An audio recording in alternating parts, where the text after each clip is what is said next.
नमस्ते साथियों, कैसे हैं आप लोग। आशा करता हूं कि आप लोग ठीक तरह से होंगे और अपना अध्ययन ठीक तरह से कर रहे होंगे। भारतीय राज्य व्यवस्था का यह 16वां व्याख्यान है और इसके अंतर्गत हम अनुच्छेद 4 के बारे में अध्ययन करेंगे। अनुच्छेद 4 जो कि भाग 1 के अंतर्गत आता है और इसके अंतर्गत हम राज्यों का भारत संघ में शामिल होना, यानी किस प्रकार राज्यों को भारत संघ में शामिल किया गया है। जो वर्तमान में हम 29 राज्य तथा 7 या 8 केंद्र शासित प्रदेश देखते हैं, वह किस प्रकार इस स्वरूप में हमारे पास आए, उनके बारे में जो यात्रा रही उसके बारे में हम आज के व्याख्यान में अध्ययन करेंगे। तो आइए प्रारंभ करते हैं आज का व्याख्यान। अनुच्छेद 4 में हम बात करते हैं राज्यों के भारत संघ में शामिल होने की बात को। तो यहाँ पर हमें समझना चाहिए 1947 की स्थिति, यहाँ तक का हम अध्ययन कर चुके हैं। 1947 में जैसे ही भारत को आज़ादी प्राप्त होती है तो भारत व पाकिस्तान का विभाजन के फलस्वरूप भारत का पूर्वी हिस्सा तथा पूर्वी पाकिस्तान बना तथा उत्तर पश्चिमी हिस्सा जो कि मूल पाकिस्तान आज वर्तमान में उपस्थित है, वह हिस्सा पाकिस्तान बना। शेष बचे भाग को भारत संघ में शामिल कर लिया गया। उपरोक्त जानकारी को आप मैप के माध्यम से समझ सकते हैं कि जो पूर्वी हिस्सा जो इस प्रकार का यहाँ का जो हिस्सा हुआ करता था, यह 1947 के समय का मैप है। और यहाँ पर हम देख सकते हैं कि जो आज का बांग्लादेश है वह क्षेत्र पूर्वी पाकिस्तान के नाम से जाना जाता था तथा पश्चिमी पाकिस्तान या वेस्ट पाकिस्तान के नाम से यह क्षेत्र जाना जाता था, जो सिंध क्षेत्र के अंतर्गत आता था। और जैसे ही दो भारत पाकिस्तान दो अधिराज्यों का विभाजन होता है तो एक भाग पूर्वी पाकिस्तान तथा एक भाग पश्चिमी पाकिस्तान अलग हो जाते हैं। और यहाँ पर हम देख सकते हैं कि जो भी भाग बचता है यहाँ का, वह भारत संघ के नाम से जाना जाता है। सबसे पहले भारत संघ को 4 भागों में ABCD में विभाजित किया गया था, यानी प्रशासनिक दृष्टि से इसको सुव्यवस्थित करने के लिए A, B, C तथा D में विभाजित किया गया था। तो हम देख सकते हैं कि यह जो क्षेत्र है 1947 के समय हम देख सकते हैं कि यह ABCD में विभाजित कर दिया गया था। संसद के समक्ष शक्ति होती है कि किसी भी राज्य का स्वरूप बदल सके, इस प्रकार की शक्ति अमेरिका के पास नहीं होती। जब हम बात करते हैं राज्यों के विघटन की या राज्यों को बनाने की, तो यहाँ पर हम देख सकते हैं कि संसद के समक्ष इस प्रकार की शक्ति होती है कि वह किसी भी राज्य का स्वरूप बदल सके। यानी यहाँ पर हम देख सकते हैं कि जो यहाँ पर राज्य हुआ करते थे तो संसद के पास यह शक्ति होती है कि वह किसी भी राज्य का रूप बदल सके, उसको छोटा भी कर सकती है, उसको बड़ा भी कर सकती है। एक राज्य से अलग कर 2 राज्य बना सकती है, 2 राज्यों को जोड़कर एक राज्यों का निर्माण भी किया जा सकता है। इस प्रकार की पावर हमारी संसद के पास है। अमेरिका की बात करें तो अमेरिका के पास इस प्रकार की शक्ति नहीं होती। यहाँ पर जो राज्य होते हैं वह एक देश के बराबर क्षमता रखते हैं। तो यहाँ पर हम देख सकते हैं कि राज्यों के पास यहाँ पर पावर्स हुआ करती हैं। तो यहाँ पर हम देख सकते हैं कि जो अमेरिका है उसे अविनाशी राज्यों का अविनाशी संघ भी कहा जाता है। यानी अविनाशी शब्द वह कहलाता है जिसे विखंडित ना किया जा सके, इसे तोड़ा ना जा सके, यानी ना तोड़े जाने वाले राज्यों का तोड़े जाने वाला संघ अमेरिका को बोला जाता है। यदि यहाँ किसी बदलाव की आवश्यकता पड़ती है, यानी ऐसा प्रतीत होता है कि बदलाव हमें करना ही है, तो इस प्रकार की बात के लिए सभी राज्यों से मत लेने की आवश्यकता होती है। यानी अमेरिका में जो भी राज्य हैं उनसे मत लेने की आवश्यकता होती है। और हम यहाँ पर देख सकते हैं हमें किसी भी राज्य की सीमा में परिवर्तन करना है तो केवल संसद द्वारा यहाँ पर कार्य किया जा सकता है और संसद तथा राष्ट्रपति द्वारा यहाँ पर कार्य किया जाता है, जो कि हम पूर्व में पढ़ चुके हैं। केवल राज्य की एक बार अनुमति लेने की आवश्यकता होती है और इस अनुमति को भी बाध्य नहीं माना जाता। यदि वह ना भी करते हैं और संसद तथा राष्ट्रपति द्वारा इसे साइन कर दिया जाता तो वह परिवर्तन हो जाएगा। राज्यों के विभाजन से संबंधित और जानकारी को प्राप्त करते हैं। यहाँ हम देख सकते हैं यदि 3 विषयों पर संसद कार्य करती है तो 368 के तहत संविधान में संशोधन की आवश्यकता नहीं है। ऐसे 3 कारण ऐसे 3 जो मुद्दे हैं जिनके विषय में संसद सार्वभौमिक होती है, यहाँ पर इसके लिए सुधार करने की आवश्यकता नहीं होती है। यानी 368 की आवश्यकता कब होती है? जब किसी कार्य को, यानी हम देख सके कि किसी विदेशी टेरिटरी हमारे पास मौजूद है और उसको सौंपना है, तो 368 की यहाँ पर बात की जाती है, संविधान में संशोधन करना पड़ता है। और राज्यों से संबंधित हम बात कर रहे हैं, तो राज्यों से संबंधित ऐसे 3 प्रकार के निर्णय ले सकती है जिनके लिए 368 का सहारा नहीं लेना पड़ता, संविधान में संशोधन करने की आवश्यकता नहीं है। आइए इन 3 कारणों को देख सकते हैं। नए राज्यों के निर्माण के लिए, यदि संसद द्वारा किसी नए राज्य का निर्माण किया जाना है, यदि संसद की इच्छा है कि किसी नए राज्य का निर्माण किया जाना है, तो उसके लिए संसद में किसी भी प्रकार के संशोधन की आवश्यकता नहीं है। आर्टिकल 2 इनको पावर देता है, संसद को पावर देता है कि वह नए राज्य का निर्माण कर सकते हैं। दूसरी बात, राज्यों की सीमा में परिवर्तन करने के लिए, यानी राज्य की सीमा में परिवर्तन किया जा सकता है, यानी यहाँ पर जैसे 2 राज्य हैं यहाँ पर मौजूद हैं, तो यह जो राज्य है इस राज्य की सीमा वह यहाँ से करना चाहें तो कर सकते हैं और इसकी सीमा को घटा सकते हैं या बढ़ा भी सकते हैं। तो इस प्रकार की शक्ति संसद के समक्ष होती है, इसमें किसी भी प्रकार के संशोधन की आवश्यकता नहीं है। राज्यों के नाम व सीमा में परिवर्तन, यहाँ पर नामों को परिवर्तन की बात की जाती है तो नाम भी परिवर्तन कर सकते हैं, इसके लिए किसी संविधान संशोधन की आवश्यकता नहीं है। यानी यहाँ से हम देख सकते हैं कि राज्य में कुछ क्षेत्रों के नाम वर्तमान में चेंज किए जा रहे हैं, अतः इनके लिए किसी प्रकार के संशोधन की आवश्यकता नहीं होती है। राज्य सरकार को यह शक्ति होती है, मुख्यमंत्री को यह शक्ति होती है कि वह किसी भी क्षेत्र का नाम को परिवर्तित कर सकते हैं। अनुच्छेद 3 यह शक्ति प्रदान करता है। अब देखते हैं राज्यों के विभाजन से संबंधित बेरुवारी यूनियन केस 1960। बेरुवारी के यूनियन केस बहुत ही महत्वपूर्ण है, आपको याद रखना है और अपनी नोटबुक में नोट डाउन करना है। इस केस में सवाल किया गया कि क्या हम अपने देश के किसी क्षेत्र को दूसरे क्षेत्र का देश का हिस्सा बना सकते हैं। यानी जब राज्यों के विभाजन की बात चली तो यहाँ पर एक केस निकल कर आया, बेरुवारी 1960 का जो केस है, इसमें कहा गया कि यदि हम चाहें, यदि इसमें सवाल किया गया कि यदि हम किसी देश के अपने क्षेत्र है, अपने देश का जो क्षेत्र है वो किसी दूसरे देश को सौंप सकते हैं क्या। और यह पूर्वी सीमा के से कुछ लगे स्थानों के बारे में था। यानी यहाँ पर हम देख सकते हैं कि जो पूर्वी पाकिस्तान से संबंधित यहाँ पर मुद्दे चल रहे थे, तो कुछ क्षेत्र यहाँ पर विवाद का रीजन जो कि विवाद का क्षेत्र बने हुए थे, तो यहाँ पर हम देख सकते हैं कि दोनों ही देशों के द्वारा जहाँ पर मांग की जाती है कि यह हमारा क्षेत्र है और यह हमारा क्षेत्र है। तो इस प्रकार के मामलों को सुलझाने के लिए कुछ सीमा में परिवर्तन किए जाते हैं। तो यहाँ पर बेरुवारी यूनियन का जो केस आया वह इन्हीं सब मुद्दों से संबंधित था और इसमें बात की गई कि क्या हम अपने भारत देश का कोई भी हिस्सा किसी दूसरे देश को दे सकते हैं। तो सुप्रीम कोर्ट का बयान कहाँ से निकल कर आया है, यदि संसद चाहे तो राज्य के किसी ही हिस्से को घटा या बढ़ा सकती है, लेकिन देश का कोई हिस्सा दूसरे देश में शामिल करना है तो उसे 368 के तहत संशोधन की आवश्यकता होगी। यानी यहाँ से हम देख सकते हैं कि जब यहाँ से एक उदाहरण के तौर पर इसको पेश किया गया है, यहाँ पर हम देख सकते हैं कि पहले बात की जा रही थी कि नए राज्यों के निर्माण की, दूसरे राज्य की सीमा के परिवर्तन की, राज्य के नाम की परिवर्तन की, तो यह सब जो की बातें हैं यह सब शक्तियाँ संसद के पास होती हैं। और यहाँ पर समझाने के लिए बेरुवारी यूनियन का केस यहाँ से निकल कर आता है।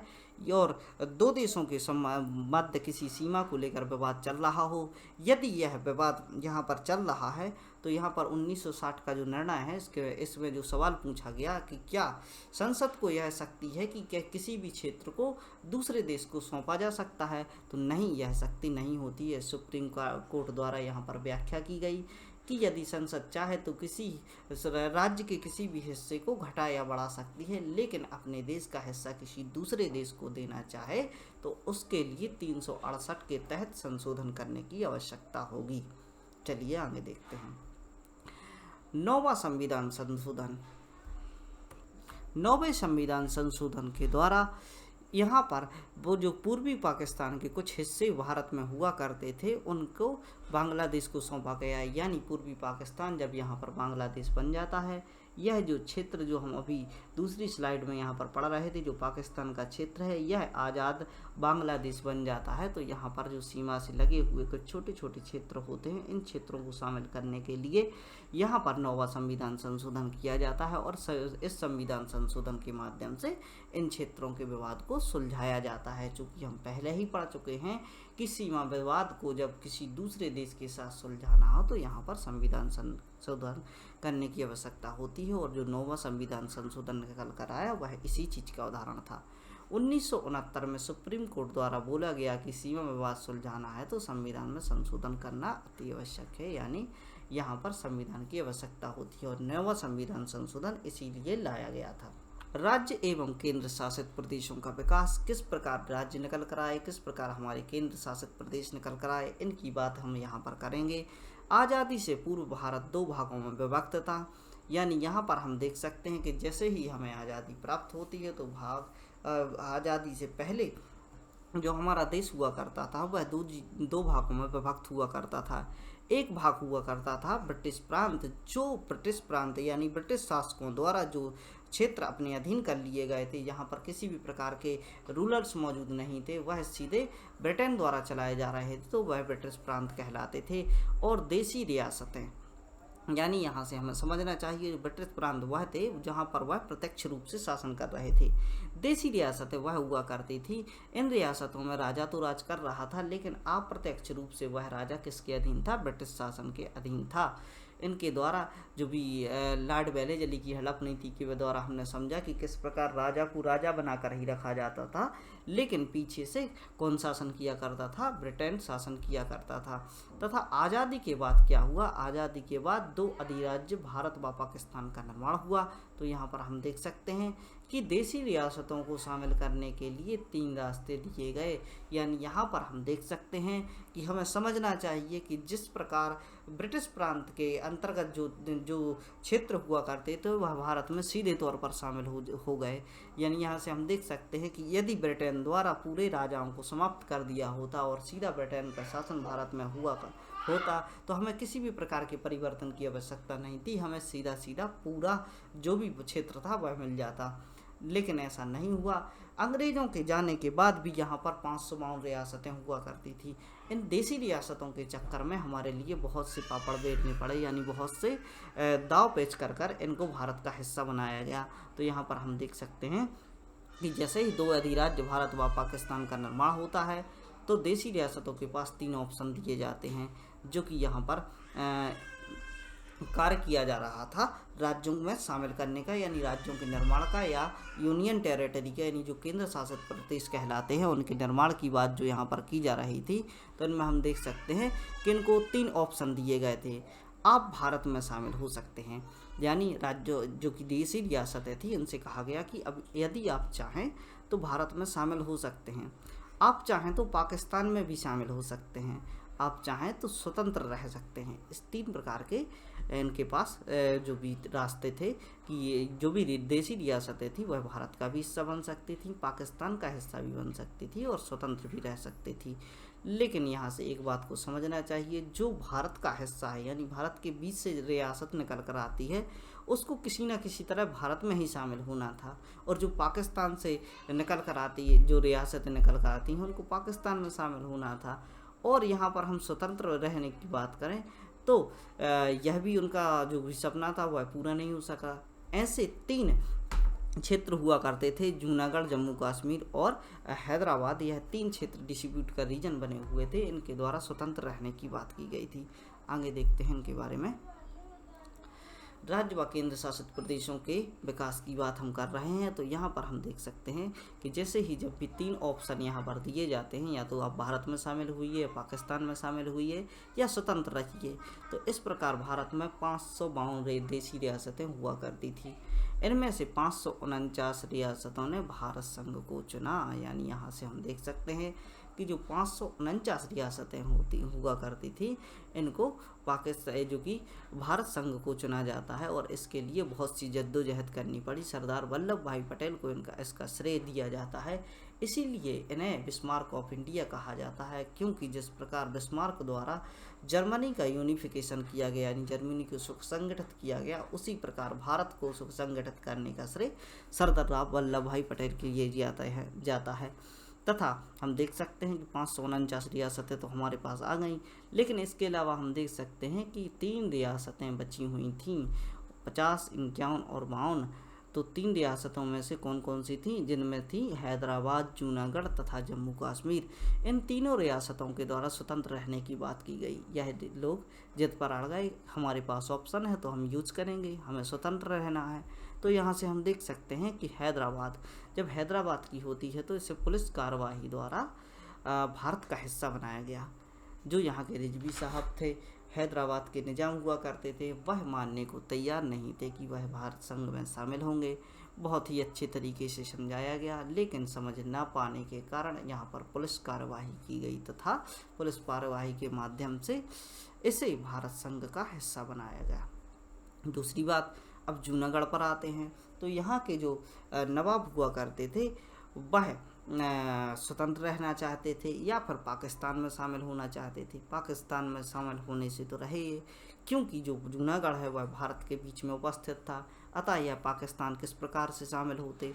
तो यहाँ पर हम देख सकते हैं कि यहाँ पर रेफरेंडम यानी जनमत संग्रह को कराया गया। लोगों से पूछा गया कि भाई साहब आप कहाँ रहना चाहते हैं, तो लोगों द्वारा कहा गया कि हम भारत संघ का हिस्सा बनना चाहते हैं, और इस प्रकार जनता का समर्थन मिलने के बाद जूनागढ़ को भी भारत का हिस्सा बना लिया गया। यानी यहाँ से जो भी हम देख सकते हैं हैदराबाद, जूनागढ़ तथा जम्मू कश्मीर, यह बहुत बड़े विषय हैं। इनके बारे में समझने के लिए हम सेपरेट लेक्चर बनाएंगे। हो सकता है कि हैदराबाद, जूनागढ़ तथा जम्मू कश्मीर पर भी एक सेपरेट लेक्चर आए। तो जम्मू कश्मीर के बारे में देखते हैं। इसे भारत में शामिल करने के लिए परिग्रहण का साधन अपनाया गया। यानी यहाँ से हम देख सकते हैं इंस्ट्रूमेंट ऑफ एक्सेशन, यह एक अधिकार पत्र था जिस पर देशी रियासतों के जो राजा हुआ करते थे वह साइन कर दिया करते थे, और साइन करने के बाद वह भारत संघ का हिस्सा बन जाता था। तो यहाँ पर हम देख सकते हैं कि यह परिग्रहण यानी इंस्ट्रूमेंट ऑफ एक्सेशन पर जम्मू कश्मीर के राजा हरि सिंह द्वारा साइन किए गए, तथा यही जो रास्ता था जो कि पहले अन्य जो 549 रियासतें थी और 549 रियासतों ने यह तरीका अपनाया था। और यह तरीका बड़ी जद्दोजहद के बाद जब पाकिस्तान के साथ इनका विवाद हुआ, और इसके बारे में हम बहुत ही बड़ी जानकारी है उसको हम समझने का एक सेपरेट लेक्चर में प्रयास करेंगे। तो इतनी जद्दोजहद के बाद इनके द्वारा स्वीकार किया गया, तथा इससे इन सब का श्रेय सरदार वल्लभ भाई पटेल को जाता है। अब तक तो बात हो गई देशी रियासतों को मनाने की, तो वो सब काम हो चुका था। अब 26 जनवरी 1950 में हमारा संविधान पूर्ण रूप से स्वीकार कर लिया गया। यानी अब वो जो भी यहाँ पर क्षेत्र मौजूद थे उन पर हमारा संविधान लागू होना था, तथा अब राज्यों को व्यवस्थित करने की बात की जाने लगी। अब जैसे ही संविधान का निर्माण होता है तो अब राज्यों को व्यवस्थित करने की बात की जाने लगी। इस समय राज्यों को 4 भागों में बांटा गया था, और जो आज 29 राज्य हैं या 28 राज्य हमारे पास मौजूद है, उस समय पर यह 4 भागों में यानी 4 राज्य हुआ करते थे। तो यहाँ पर हम देख सकते हैं कि ये ABCD जो कि 4 भागों में यह बटा हुआ था। तो ए के अंतर्गत क्या आते थे, वह राज्य जो ब्रिटेन सरकार के अंतर्गत आते थे, यानी वह जो राज्य जो ब्रिटेन की सत्ता के अंतर्गत आते थे, सीधे तौर पर यहाँ पर ब्रिटेन राज किया करता था। वह राज्य जो देशी रियासतों तथा ब्रिटेन के अप्रत्यक्ष शासन के अंतर्गत आते थे, यानी यहाँ पर वह राज्य आते थे जहाँ पर देशी रियासतें हुआ करती थी एवं अप्रत्यक्ष रूप से ब्रिटेन ही यहाँ पर शासन किया करता था। सी के अंतर्गत चीफ कमिश्नर प्रांत आते थे। तो यहाँ पर हम देख सकते हैं कि कुछ चीफ कमिश्नर यहाँ के जो अधिकारी हुआ करते थे उनके पास भी कुछ प्रांत थे, तो वह चीफ कमिश्नर के प्रांत के अंतर्गत आते थे। अब डी की बात करें तो यह अंडमान व निकोबार वाला हिस्सा हुआ करता था, जो कि बाद में केंद्र शासित प्रदेश बनाया गया, जो कि डी के अंतर्गत आता था। ABCD को आपने समझ लिया। इस समय पर उत्तर प्रदेश को यूनाइटेड प्रोविंस तथा मध्य प्रदेश को मध्य प्रांत बोला जाता था, जो कि बहुत बड़ा क्षेत्र हुआ करता था। आगे देखते हैं। जैसे ही राज्यों की बनाने की बात आई तो दक्षिण भारत से भाषाई आधार पर राज्यों के बनाने की मांग को उठाया जाने लगा। यानी यहाँ से हम देख सकते हैं कि जब राज्यों के निर्माण की बात चलती है तो हम देखते हैं कि जैसे कि हमारा जो क्षेत्र है, जैसे कि मान लो बुंदेलखंड है, तो बुंदेली भाषा बोलने वाले लोग यहाँ पर विरोध करने लगे। कि उदाहरण के तौर पर मैं आपको समझा रहा हूँ, चूँकि यहाँ से कोई विरोध नहीं हुआ, तो इसमें हम देख सकते हैं कि उस भाषा के आधार पर इसको अलग किया जाने लगा, यानी अपने अलग राज्य की मांग की जाने लगी, और दक्षिण भारत से यह मांग सबसे पहले निकल कर आई। अब इस गुत्थी को सुलझाने के लिए कुछ कमेटियां बनाई गई। इन कमेटियों के बारे में हम अध्ययन करेंगे। एस के धर कमेटी सबसे पहले, एस के धर कमीशन सबसे पहले निकल कर आया। यहाँ पर प्रश्न पूछा गया कि क्या राज्यों को भाषाई आधार पर अलग किया जा सकता है। यानी जैसे ही यहाँ पर भाषाई आधार पर मांग उठने लगी तो अब केंद्र सरकार द्वारा जो कहा गया कि आप कमीशन या कमेटी बनाइए और इसके माध्यम से इन सब समस्याओं को सुलझाने का प्रयास किया जाएगा। तो एस.के. धर कमीशन इसी को लेकर बना और इनसे प्रश्न किया गया कि राज्यों का विभाजन भाषाई आधार पर किया जा सकता है क्या। तो एस.के. धर कमीशन द्वारा इसे नकार दिया गया। यानी उनके द्वारा सीधे तौर पर बहुत ही कम समय दिया गया और इतना बड़ा प्रश्न, इतना कठिन प्रश्न उनके सामने रखा गया कि भाषाई आधार पर यह विभाजन किया जा सकता है। उनके द्वारा एक पल में सोचा गया होगा कि भारत में इतनी डाइवर्सिटी है, इतनी विविधता है कि यहाँ पर एक कहावत फेमस है कि घाट घाट पर बदले पानी और सवा कोस पर बदले पानी, सवा कोस पर वाणी। तो यहाँ पर हम देख सकते हैं कि जहाँ सवा कोस पर वाणी बदलती है, यानी वाणी का मतलब बोली और बोली का मतलब भाषा होता है। तो ऐसे कितने राज्य निकल कर आएंगे और इतने राज्य को मेंटेन करना कितना मुश्किल होगा। तो इस प्रकार इनको इतनी सी बात सोचते हुए इनके द्वारा इस बात को नकार दिया गया कि नहीं भाई, भाषा के आधार पर हम किसी राज्य को नहीं बनाएंगे। तथा 1948 में देश की अखंडता नष्ट होने के डर से इस बात को सामने रखा गया और कहा गया कि भाषाई आधार पर राज्य का निर्माण नहीं हो सकता है। इस प्रकार की बातों को यदि हम किसी भी रूप में स्वीकार कर लेते तो जगह जगह से विरोध निकल कर आते और इन विरोधों के द्वारा हमें समझना पड़ता कि बहुत सारे राज्यों का निर्माण हमें यहाँ पर भाषाई आधार पर करना पड़ता। और जो एक भारत यानी एक संघ भारत की बात यहाँ पर हम कर रहे हैं, यह कई खंडों में विखंडित हो जाता और अखंडता के अटूट बने रहने के लिए इस प्रकार की बात को सामने रखा गया। अब हम देखते हैं कि जैसे ही इस एस.के. धर कमीशन द्वारा इस बात को नकारा गया तो जनता द्वारा और भी विरोध किए गए। इन विरोधों के चलते चीज़ों को समझा गया और जे.बी.पी. कमेटी के सामने यह बात रखी गई। धर कमीशन की बातों से लोग असंतुष्ट थे तथा 3 नेता जो कि बहुत ही प्रमुख हैं, जे से जवाहरलाल नेहरू, बी से वल्लभ भाई पटेल, पी से पट्टाभी सीतारमैया, इन 3 लोगों की अध्यक्षता में, इन 3 नेताओं की अध्यक्षता में जे.बी.पी. कमेटी को बनाया गया। लेकिन सारी बातों को समझते हुए भाषाई आधार पर प्रांत के बंटवारे की बात को अस्वीकार कर दिया गया। इन्होंने भी सारी बातों को समझा और समझने के बाद अपने निर्णय पर पहुंचे कि नहीं भाई, भाषाई आधार पर किसी भी राज्य का निर्माण नहीं किया जाएगा और हम भाषाई आधार पर इसके निर्माण करने के रिस्क नहीं लेंगे, ताकि यदि यहाँ पर भाषाई आधार पर निर्माण किया जाता है तो अखंडता को विखंडित करने का यहाँ पर खतरा है। अब यहाँ पर हम देख सकते हैं कि जब जे.बी.पी. कमेटी के द्वारा भी इसे अस्वीकार कर लिया गया तो भाषाई आधार पर मांग को लेकर पोट्टी श्री रामुलु जो कि 26 दिन के जो आमरण अनशन पर बैठ जाते हैं। तो यहाँ पर दक्षिण भारत से जो भी आंध्र प्रदेश की मांग को लेकर जो कि भाषाई आधार पर तमिल बोलने वाले जो लोग होते हैं उनके द्वारा लीडरशिप में पोट्टी श्री रामुलु द्वारा 56 दिन का आमरण अनशन किया जाता है और इसी अनशन के चलते इनकी मृत्यु हो जाती है। इनकी मृत्यु को देखकर और भी लोग इनके साथ जुड़ जाते हैं तथा यहाँ पर बहुत ही बड़े स्तर पर, लार्ज लेवल पर क्या होने लगता है, विरोध होने लगता है। और यहाँ पर हम देख सकते हैं इस प्रकार के विरोध को देखते हुए देश में अशांति न फैले, इसीलिए हम देख सकते हैं कि आंध्र प्रदेश ऐसा पहला राज्य होता है जिसे भाषाई आधार पर राज्य बनाने का दर्जा दिया जाता है। अब हम देखते हैं फैज अली कमीशन, जो भी राज्यों को सुसंगठित करने के लिए फैज अली कमीशन आया। यह बहुत ही महत्वपूर्ण है, इसको आपको याद रखना है। इस कमीशन द्वारा बहुत सटीक तरीके से राज्यों की समस्याओं पर विचार किया गया। यानी यहाँ से हम देख सकते हैं इसके पास बहुत अधिक समय था, लगभग 2 वर्षों का समय था। 1953 से लेकर 1955 तक इन्होंने रिसर्च की तथा अपनी रिपोर्ट प्रस्तुत की और यहाँ पर अध्ययन के अनुसार प्रस्तुत किया गया कि भाषाई आधार पर राज्यों को बनाया जा सकता है।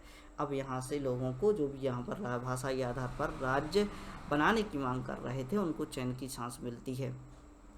इनके द्वारा कहा गया कि प्रत्येक राज्य को भाषाई आधार पर नहीं बनाया जाएगा, यदि आवश्यक होगा तो भाषाई आधार पर बंटवारा किया जाएगा। यानी यहाँ से हम देख सकते हैं कि भाई हम भाषाई आधार पर राज्यों को बनाया तो जा सकता है, लेकिन इसका मतलब ये नहीं कि हर कोई अपनी भाषा के आधार पर अपना राज्य बना ले। जहाँ पर ऐसी कंडीशन होगी, जहाँ पर ऐसी बात को समझ में आएगा कि यहाँ पर भाषाई आधार पर यानी बहुत बड़ी क्षेत्र पर जो भाषा बोली जाती है उसको सुसंगठित करके हम भाषाई आधार पर राज्य का दर्जा तो दे सकते हैं, लेकिन हम यहाँ पर देख सकते हैं कि किसी भी हर एक राज्य के लिए भाषाई आधार पर बंटवारा नहीं करेंगे। अब यहाँ से आप डिस्प्यूट का रीजन देख सकते हैं। कुछ भाई लोगों के लिए क्या किया गया था कि भारत के यहाँ से निकालकर जो दक्षिण भारत के लोग थे उनको कहाँ पर बसाया गया था अंग्रेज़ों के द्वारा, श्रीलंका में। अब हम देख सकते हैं कि श्रीलंका में जो तमिल बोलने वाले लोग हैं वह भी इस प्रकार की मांग कर सकते थे कि हमारे लिए भी, हम भी भारत का हिस्सा हैं। या यहाँ पर एक राज्य की बात की जाए तो श्रीलंका तो एक अलग देश था। तो यहाँ पर हम देख सकते हैं कि जिस प्रकार श्रीलंका में देश में बसाया हुआ था, तो उसी प्रकार भारत के लोग भी यहाँ वहाँ बटे हुए थे। तो यहाँ पर हम देख सकते हैं कि जिस प्रकार आज इजराइल और पैलेस्तीन वाला रीजन है, उसी प्रकार की समस्या यहाँ पर मौजूद हो जाती। और आप हमारे नेताओं के लिए समझिए और उस प्रकार की समस्याओं को समझिए कि किस प्रकार आसान तरीके से इन्होंने इस प्रकार की गुत्थी को सुलझाने का प्रयास किया। इतनी डाइवर्स सोसाइटी, इतनी सारी भाषाएं होने के बाद भी हमारा देश सुसंगठित होकर आज के जो 75 ईयर की जो हम अपनी वर्षगांठ बना रहे हैं, यहाँ पर हम देख सकते हैं कि इतनी डाइवर्सिटी होने के कारण कहीं कहीं पर हम देख सकते हैं कि केवल 2 जातियाँ हैं। और इजराइल का उदाहरण हम देख सकते हैं कि यहाँ पर मुस्लिम और इजराइल यानी यहूदियों द्वारा यहाँ पर झड़पें होती रहती हैं। तो हमारे यहाँ पर तो कितनी जातियाँ हैं, हिंदू, फारसी, जैन, मुस्लिम और क्या कहते हैं पंजाबी, बहुत सी ये जो कि डाइवर्स सोसाइटी है, बहुत सी यहाँ पर भाषाएं बोली जाती हैं, बहुत सी धर्म मौजूद है और किसी भी प्रकार के ऐसे विरोध निकल कर नहीं आते, जो कि एक बहुत बड़ी बात है। तो यहाँ पर हम देख सकते हैं कि किस प्रकार इन्होंने इस प्रकार की समस्या को सुलझाने का प्रयास किया। आगे देखते हैं फैज अली कमीशन के बारे में। इन्होंने राज्य को दर्जा देने के लिए 4 बातों को आधार बनाया, यानी ऐसी 4 बातें जो कि यहाँ पर साबित हो जाती हैं, तो इसके आधार पर हम राज्य को बना लेंगे। जिस राज्य को भाषाई आधार पर राज्य का दर्जा देना है वह एकता व सुरक्षा को बनाए रखेगा।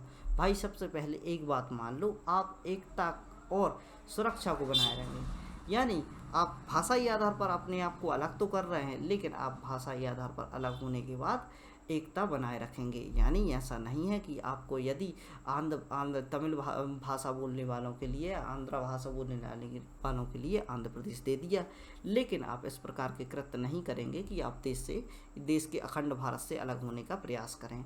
और सुरक्षा को बनाए रखेंगे, यानी आपके क्षेत्र में कोई दूसरी भाषा बोलने वाला व्यक्ति है तो उसको सुरक्षित रखेंगे। ऐसा नहीं है कि आप यहाँ पर कोई दूसरी भाषा बोलने वाला है तो उसको निकाल कर फेंक दें। और हम देख सकते हैं कि यहाँ पर कुछ ऐसे राज्य भी हैं जैसे कि उत्तर प्रदेश है, और यहाँ पर हम देख सकते हैं कुछ तीर्थ क्षेत्र हैं जैसे बनारस है, मथुरा है। यहाँ पर भारत के विभिन्न क्षेत्रों से लोग आते हैं, कई भाषाओं के लोग आते हैं और स्वतंत्रता पूर्वक विचरण करते हैं। यानी संपूर्ण भारत का ऐसा कोई भी क्षेत्र नहीं है जहाँ पर आपको प्रतिबंधित किया जाए। आप कोई भी किसी भी भाषा बोलने वाले आप कहीं भी स्वतंत्रता पूर्वक विचरण कर सकते हैं। भाषाई संस्कृति के रूप में बनी रहनी चाहिए, यानी भाषाई संस्कृति है वह बनी रहनी चाहिए। यानी ऐसा नहीं है कि भाषाई आधार पर आपको अलग कर दिया गया, जैसे मराठी बोलने वालों के लिए मराठा या महाराष्ट्र को अलग कर दिया गया, तो आपको इसकी संस्कृति को बनाए रखना है। और दूसरी जो कि यहाँ पर डाइवर्सिटी में और दूसरी भाषा हैं उनको भी सम्मान देना है। वित्तीय, आर्थिक तथा प्रशासनिक बातों पर विचार करना है, यानी ऐसी बातों पर विचार करना है जहाँ पर आर्थिक व प्रशासनिक तौर पर भाषाई आधार पर किसी भी प्रकार की अव्यवस्थाएं ना फैलें। चौथी बात, प्रत्येक राज्य के लोगों को योजना पूर्वक प्रचार करना होगा कि अपने देश के हित में कार्य करें। भाषाई आधार पर अलग होने के बाद आपको ऐसा प्रचार करना होगा कि आप देश हित में कार्य करें। भले ही आप एक भाषा के आधार पर राज्य बन गए हों, लेकिन आप एक अखंड भारत का हिस्सा हैं और भारत के प्रति आपकी सोच सकारात्मक होनी चाहिए। अपने जो पूर्वज हैं यानी जो अपने से बड़ा है उसको आपको सम्मान देना होगा, जो आपका केंद्र है उस पर आपको सम्मानपूर्वक अपना व्यक्तित्व रखना होगा। इस प्रकार की बातें फैज अली कमीशन के द्वारा की गई। जैसे ही राज्यों का बंटवारा हुआ तो ABCD को समाप्त कर दिया गया। जो ABCD में हम देख सकते हैं कि A के अंतर्गत अंग्रेज प्रशासन के अंतर्गत जो राज्य आते थे, B के अंतर्गत वे रियासतें आती थीं और C के अंतर्गत कमिश्नर क्षेत्र आते थे और D के अंतर्गत अंडमान निकोबार याद आते थे। यहाँ से आप कितने अच्छे तरीके से समझ सकते हैं। A यानी अंग्रेज, B यानी यहाँ से वे रियासतें और C से कमिश्नर को याद रख सकते हैं और D से अंडमान डा आता है ना, तो D से आप अंडमान को याद रख सकते हैं। तो यहाँ पर हम देख सकते हैं कि जैसे फेजर ली कमीशन होता है तो ये तो बहुत बड़े स्तर पर सोच रहा था, यानी यह देश की पूरी व्यवस्था बनाने पर तुला हुआ था। तो इनके द्वारा रिकमेंड किया गया कि 16 राज्य बनाए जाएं, 3 केंद्र शासित प्रदेश बनाए जाएं तथा इस प्रकार के बातें यहाँ पर की गई तथा इसे केंद्र द्वारा संशोधित किया गया है। यानी अब केंद्र का भी वर्चस्व था कि जो कमेटी बनाई गई है उसकी बातों को सीधे सीधे तौर पर नहीं रखा गया। इनके द्वारा थोड़ी सी काट छांट करके जो 16 राज्यों की बात की गई थी, 14 राज्यों की मांग इनके द्वारा स्वीकार कर ली गई एवं 6 केंद्र शासित प्रदेश यहाँ से निकल कर आए। यह राज्य एवं केंद्र शासित प्रदेश राज्य पुनर्गठन आयोग द्वारा बनाए गए। यानी जो कि 14 राज्य और 6 केंद्र शासित प्रदेश हैं वह राज्य पुनर्गठन आयोग द्वारा बनाए गए, जो कि 1956 में निकल कर आया। और हम जब स्टेट PCS की बात करते हैं तो राज्य पुनर्गठन आयोग की जब हम बात करते हैं तो किसी भी राज्य का निर्माण किया गया हो और उसके राज्य के बारे में हम पर्टिकुलर अध्ययन करते हैं तो वहाँ पर हम यहीं पे बात करते हैं राज्य पुनर्गठन की। आइए देखते हैं 7वां संविधान संशोधन। 7वें संविधान संशोधन में क्या था? 7वें संविधान संशोधन द्वारा ABCD को समाप्त किया गया था, जिसमें हम देख सकते हैं A और B में से क्या निकाल कर रहा है, हम अपने राज्यों को निकाल कर आए। जो यहाँ पर राज्य दिख रहे हैं आपको, यह राज्य हम A और B से निकाल कर लाए थे। C जो कमिश्नर प्रांत हुआ करते थे उनको समाप्त कर दिया गया और D जो हुआ करता था, यह जो अंडमान निकोबार वाला क्षेत्र हुआ करता था, इसको यूनियन टेरिटरी यानी केंद्र शासित प्रदेश बना दिया गया। जैसे ही 14 राज्य एवं 6 केंद्र शासित प्रदेशों को बनाया गया तो हमें जो आज का भारत है इसका रूप यहाँ से दिखने लगा। जैसे कि हम यहाँ पर ABCD यानी 4 भाग देखते थे तो यहाँ पर हमें कोई भी इस प्रकार का स्वरूप नज़र नहीं आता था। और इसके बाद जब फैज अली कमीशन की रिपोर्ट आई, 16 राज्य तथा 6 केंद्र शासित प्रदेशों की बात की गई तो इनको संशोधन करके तो यहाँ पर 14 राज्य और 6 केंद्र शासित बनाए गए और इस प्रकार के राज्य यहाँ पर बन के आए तो यहाँ से हमें वर्तमान भारत का स्वरूप दिखाई देने लगा। आइए हम देखते हैं। चलिए, तो आज का लेक्चर समाप्त हो चुका है। आज के अध्ययन में हमने समझा 7वें संविधान संशोधन, जिसके द्वारा ABCD को समाप्त किया गया। फैज अली कमीशन के बारे में हमने समझा और देखते हैं फैज अली कमीशन के बारे में हमने स्टार्ट से जानकारी ली। राज्यों के निर्माण के संबंध में 2 कमेटी, एस के धर कमेटी, JBP कमेटी के बारे में अध्ययन किया। एस के धर कमेटी ने नकार दिया था और JBP कमेटी द्वारा भी भाषाई आधार पर इसको नकार दिया गया था। याद आपको रखने हैं 3 महापुरुष, जवाहरलाल नेहरू, पट्टाभी सीतारामैया, वल्लभ भाई पटेल, जो कि JBP के नाम से जानी जाती है कमेटी। आगे देखते हैं। इसमें ABCD की बात की। A के अंतर्गत कौन से राज्य आते थे, जो ब्रिटिश के अंतर्गत। B के अंतर्गत कौन से राज्य स्थान आते थे, वह देशी रियासतें आती थी। C के अंतर्गत कमिश्नर प्रांत और D के अंतर्गत अंडमान एंड निकोबार। और हमने जो कि देशी रियासतें हैं उनके शामिल होने की बात की। 552 रियासतें हुआ करती थी, 549 सीधे सीधे तौर पर आ गई, 3 को धमकाना पड़ा। हैदराबाद को पुलिस कार्रवाई के द्वारा हम भारत में शामिल किया गया। जूनागढ़ के लिए जनमत संग्रह की आवश्यकता पड़ी। जम्मू कश्मीर मजबूर होकर इन्होंने इंस्ट्रूमेंट ऑफ एक्सेशन पर साइन कर दिए थे। राज्य एवं केंद्र शासित प्रदेशों के विकास की बात करें तो यहाँ पर हम देख सकते हैं कि आज़ादी के बाद 2 अधिराज्य बनते हैं, भारत व पाकिस्तान। पूर्वी पाकिस्तान एवं पश्चिमी पाकिस्तान 2 हिस्से को छोड़कर जो बाकी हिस्सा बचता है वह भारत में ले लिया जाता है और यहाँ से हमने राज्य की बात प्रारंभ की थी। 9वें संविधान संशोधन में हमने समझा कि भारत के किसी भी बड़े हिस्से को किसी भी दूसरे देश का हिस्सा नहीं बनाया जा सकता, इसके लिए संशोधन करने की आवश्यकता पड़ती है। और भी जानकारी ली हमने। बेरूबारी यूनियन का केस समझा और इसमें सीमा संबंधी बातों को कहा गया। सुप्रीम कोर्ट द्वारा बयान दिया गया कि 368 में परिवर्तन करना होगा यदि आपको किसी भी सीमा को दूसरे देश को सौंपना है तो। अनुच्छेद 4 को हमने समझा और अनुच्छेद 4 के अंतर्गत ही इतनी सब बातें आती हैं। तो इस प्रकार आपने अध्ययन किया और इस प्रकार की जानकारी के लिए बने रहे study right by Mani Pandey से और पढ़ते रहें, अपना अध्ययन करते रहें। हमने पूरी हिस्ट्री को यहाँ पर समाप्त कर चुके हैं और पॉलिटी का अध्ययन हमने स्टार्ट किया है। यह आपके 16 व्याख्यान आ चुके हैं और इसके अलावा जो भी करंट इवेंट है और करंट अफेयर से बनी हुई न्यूज़ें हैं वो आपके सामने आती रहती हैं। तो इस प्रकार आप चैनल को सब्सक्राइब कीजिए और इसके साथ बने रहिए, पढ़ते रहिए, खुश रहिए। जय हिंद, भारत माता की जय। ऐसे बच्चों तक लेक्चर्स को पहुंचाने का प्रयास कीजिए जो इस प्रकार के ज्ञान से वंचित हैं और जो कि इस बड़े बड़े संस्थानों की मोटी फीस भरने में असमर्थित हैं। उनके लिए यह व्याख्यान पहुँचाइए और उनको अध्ययन कराने का प्रयास कीजिए।